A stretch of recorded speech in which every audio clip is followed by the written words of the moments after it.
یعنی یہ ایک گناہ کبیرہ میں سے، یا آپ سمجھے جیسے ہم نے، اگر آپ نے میرے فقہ آف بیوٹی والے لیکچر سنے ہیں تو اس کے اندر ہم نے جو ٹیٹوز کے بارے میں، اور ہم نے جو دانتوں میں وہ اسپیسنگ کے بارے میں حدیث پڑھی تھی عبداللہ ابن مسعود رضی اللہ تعالیٰ عنہ کی،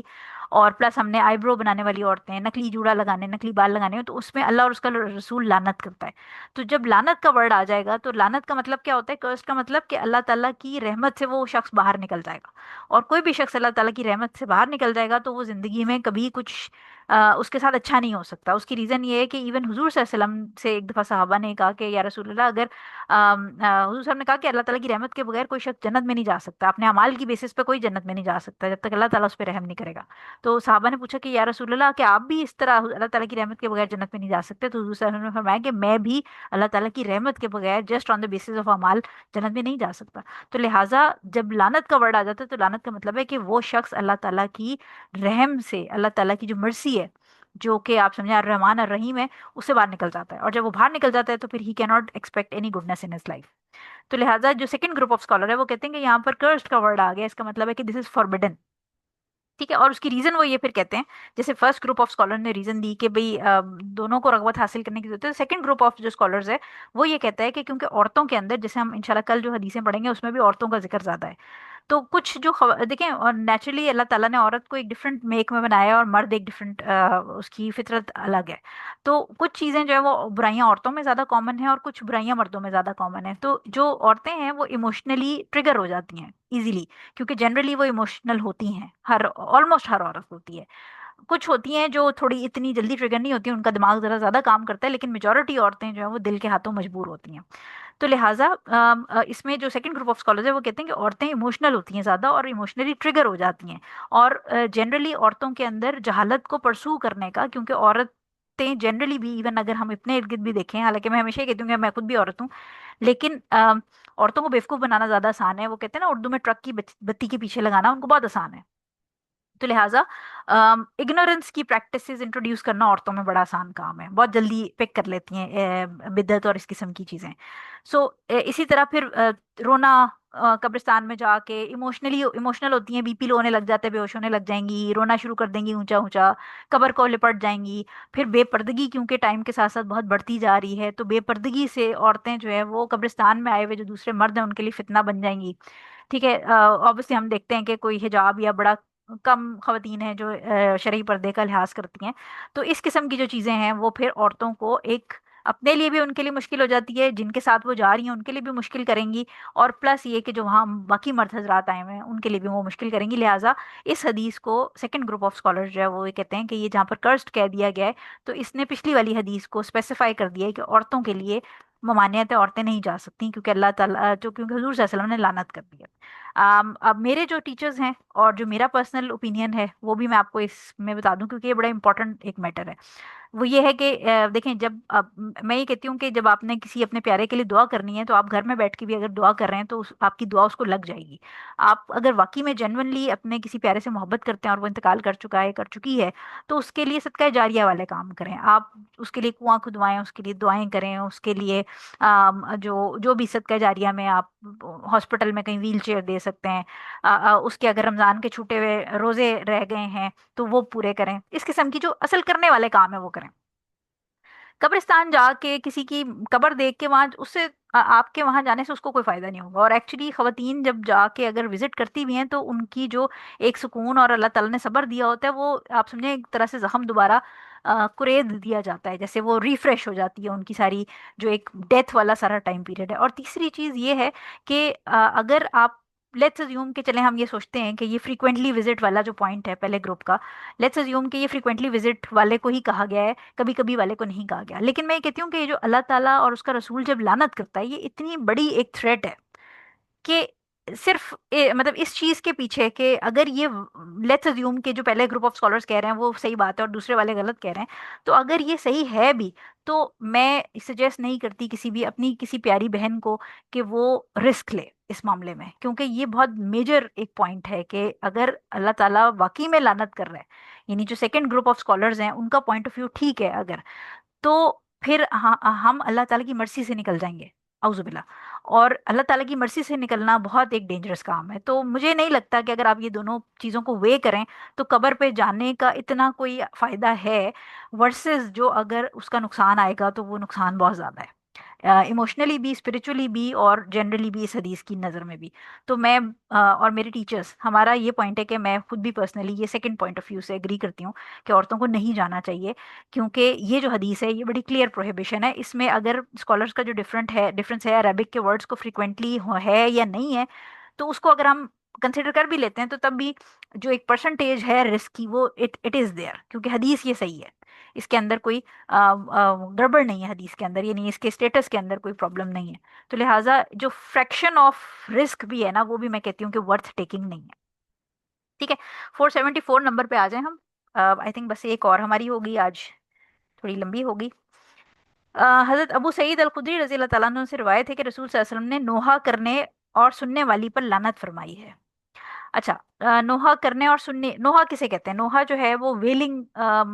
جیسے میں نے آپ کو سمجھایا تھا کہ پرانے زمانے میں ایک زمانے جاہلیت کی ایک حرکت تھی. تو نوحہ جو ہے وہ آپ نے اگر سنا ہو تو محرم میں ٹی وی پہ بڑے چل رہے ہوتے ہیں، اور اس پہ نوحہ خوانی، نوحہ کا ٹائٹل اور اس طرح کی باتیں. نوحہ جو ہے وہ بیسیکلی پوئٹری کے پوائنٹ آف ویو سے، جیسے مرثیہ ہوتا ہے اس ٹائپ کی ہوتی ہے کہ اس میں رو رو کے جو مرنے والا ہے اس کے ورچوز بیان کی جاتے ہیں، اس کی فضیلت، اس کی تعریفیں بیان کی جاتی ہیں. اس کے علاوہ نوحہ کے اندر چہرے کو بھی پیٹا جاتا ہے. یعنی اس میں لیولز ہوتے ہیں بیسیکلی کہ کتنے لیول کا نوحہ کر رہے ہیں، لیکن پرائمریلی جو ہے وہ ویلنگ کا ایک کانسیپٹ ہوتا ہے کہ اس میں اونچا اونچا رو رہے ہوتے ہیں، منہ کو چپیڑے مار رہے ہوتے ہیں، چیسٹ کو، سینہ کو بھی کر رہے ہوتے ہیں، پھر مرحوم کو یاد کر کر کے اس کی فضیلت بیان کر رہے ہوتے ہیں. تو یہ نوحہ کہلاتا ہے. اور اگر آپ یہ دیکھیں تو شیعہ جو ہیں یہ بڑا اس میں محرم کے اندر آپ کو بڑے ایزیلی ٹی وی پہ بھی نظر آتا ہے، اور ان کی جو مجلسیں وغیرہ ہوتی ہیں ادھر بھی ہو رہا ہوتا ہے. تو آپ یہ سوچیں کہ اللہ تعالیٰ جو ہے وہ اس کو یہ پسند نہیں ہے. ہم ڈفرینٹ احادیث کے اندر دیکھتے ہیں کہ ویلنگ جو ہے وہ زمانے جاہلیت کی ایک حرکت ہے، اور اس کو بہت شدید ناپسند کیا گیا ہے. تو یہاں پر اگین میسنجر آف اللہ یعنی حضور صلی اللہ علیہ وسلم لعنت کر رہے ہیں ان عورتوں پہ. اچھا، اب یہاں پر دیکھیں پھر عورتوں کا ذکر کیا گیا ہے. پہلی بات یہ سمجھیں کہ عورتوں کا ذکر کیا گیا اس کا مطلب یہ نہیں ہے کہ عورتیں ویلنگ نہیں کر سکتی ہیں اور مرد جو ہیں وہ یہ نوحہ خوانی اور سینہ کو بھی کریں. عورتوں کا جب بھی نام لیا جاتا ہے تو پرائمریلی اس کا مطلب اس طرح کی سچویشنز کے اندر یہ ہوتا ہے کہ یہ والے کام عورتیں زیادہ کرتی ہیں. تو لہٰذا یہ کام عورتوں کے لیے تو حرام ہے ہی ہے، لیکن مرد بھی یہ والا کام نہیں کریں گے. ٹھیک ہے، جیسے ہم نے جو ٹیٹو وغیرہ والی بات کی تھی اس میں بھی عورتوں کا ذکر ہے کہ وہ عورتوں پر اللہ تعالیٰ اور اس کا رسول لعنت کرتا ہے. تو اس کا مطلب یہ نہیں کہ مرد ٹیٹو کرا سکتے ہیں. تو سملرلی یہاں پر بھی ویلنگ ویمن کا ورڈ یوز کیا گیا، لیکن ویلنگ جنرلی کیونکہ عورتیں زیادہ کرتی ہیں تو اس لیے وومن کو پوائنٹ آؤٹ کیا گیا، لیکن مرد کو بھی ویلنگ کرنا جائز نہیں ہے. یعنی یہ جو سینہ کو بھی اور بین کرنا جس کو اردو میں کہتے ہیں یہ جائز نہیں ہے، اس کے لیے ممنوع ہے کیونکہ یہ زمانے جاہلیت کی حرکت ہے. ٹھیک ہو گیا. تو اس لیے حضور صلی اللہ علیہ وسلم نے لعنت کی ان عورتوں پہ جو کہ یہ کام نوحہ یا یہ جو ویلنگ والا بین کرتی ہیں اور جو ان کو بیٹھ کے سنتی ہیں، کیونکہ زمانے جاہلیت میں تو پروفیشنلز باقاعدہ ہائر کیے جاتے تھے، ان کو پیسے دے کے بلایا جاتا تھا. تو یہی والی حرکت ہم کامن پریکٹس دیکھتے ہیں کہ شیعہ جو ہیں وہ کر رہے ہوتے ہیں. اب آپ یہ دیکھیں کہ شیعہ جو ہیں وہ اپنے آپ کو کہتے ہیں کہ ہم اہل بیت ہیں، اور اہل بیت جو ہے وہ پھر حضور صلی اللہ علیہ وسلم کی صحیح حدیثوں کے اگینسٹ ہی جا رہے ہیں. تو یہ آپ کلیئرلی آپ کو کانٹرڈکشن ان کے ورڈز اور ان کے ایکشنز میں نظر آتی ہیں، کیونکہ نبی سے جو محبت کرنے والا ہوگا یا نبی کی جو آل ہے وہ تو پھر نبی کے حکم کو فالو کرے گی نا، پھر وہ اپنی کوئی ڈیڈ اینٹ کی مسجد بنا کے تو نہیں کھڑی ہوگی. سو خیر اس کے اندر یہ ہے. اور نیکسٹ بھی حدیث کیونکہ اس سے کنیکٹڈ ہی ہے تو ہم یہ کر ہی لیتے ہیں. 475 نمبر، ام عطیہ رضی اللہ تعالیٰ عنہا سے روایت ہے کہ رسول صلی اللہ علیہ وسلم نے ہم سے بیعت کے موقع پر یہ عہد لیا تھا کہ ہم میت پر نوحہ نہ کریں گے. یہ بخاری اور مسلم کی حدیث ہے، یعنی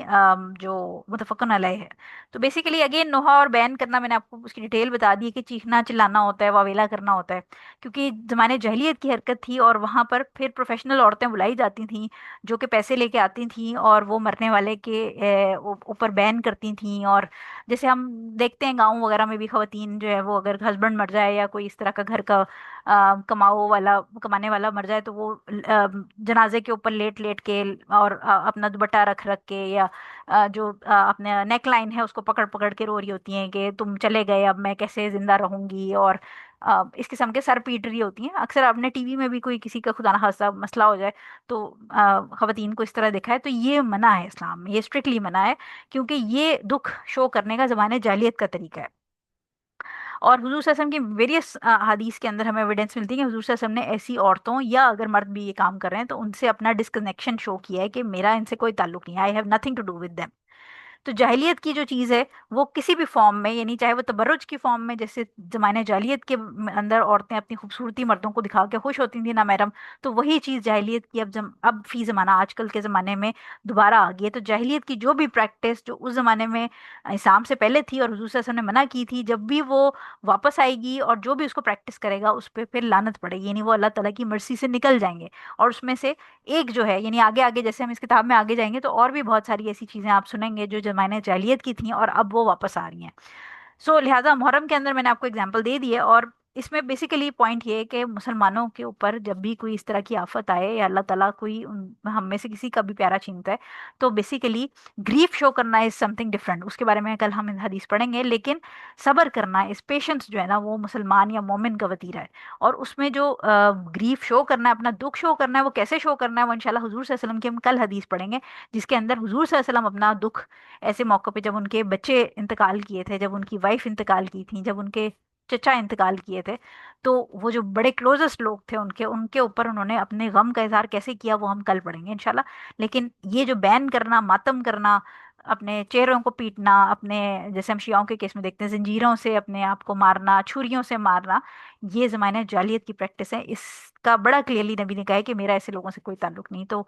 یہ انڈرسٹینڈ کرنے کی چیزیں. اور جب عقل پہ پتھر پڑ جاتے ہیں اور جب گمراہی کی طرف انسان راستہ چن لیتا ہے تو پھر اللہ تعالیٰ ایسے شخص کے لیے گمراہی کا راستہ آسان کر دیتا ہے. کلاس کا ٹائم ختم ہو گیا. 475 نمبر حدیث ہم نے کر لی. کل انشاءاللہ ہم 476 سے 482 تک کریں گے، اور کل انشاءاللہ پھر ہمارا یہ سیکشن ختم ہو جائے گا. اللہ تعالیٰ نے خیر خیریت سے ہمارا یہ سیکشن ختم کرا دیا ہے ماشاءاللہ. تو کل انشاءاللہ پھر سیم ٹائم پہ ملتے ہیں. تب تک کے لیے خیال رکھیے گا، جو سیکھا ہے وہ آگے لوگوں کو سکھائیں، اپنے کانسیپٹس کلیئر کریں، چیزیں یاد کریں، ریوائز کریں، بار بار ریوائز کریں. ریویژن نہیں کریں گے تو کتاب کے آخر تک آپ کتاب کا شروع بھول چکے ہوں گے. اور مائنر پوائنٹس ہوتے ہیں، آپ کو بے شک حدیث نمبر یا نریٹر نہ بھی یاد رہے لیکن حدیث کا کنٹینٹ ضرور یاد رکھیں، کیونکہ اگر وہ یاد نہیں رہے گا تو پھر کچھ عرصے میں آپ رولنگز بھی بھولنا شروع ہو جائیں گے اور اس کو پریکٹس بھی کرنا چھوڑتے جائیں گے آہستہ آہستہ. تو یہ نہ کریں کہ آگے جاتے جائیں اور پیچھے کی جو ٹریل ہے آپ کا وہ صاف ہوتا جائے. ریویژن بہت ضروری ہے. جزاک اللہ خیر فار اٹینڈنگ. کلاس وائنڈ اپ کر لیتے ہیں. سبحانک اللہم و بحمدک، اشہد ان لا الہ الا انت، استغفرک و اتوب الیک. السلام علیکم ورحمۃ اللہ وبرکاتہ.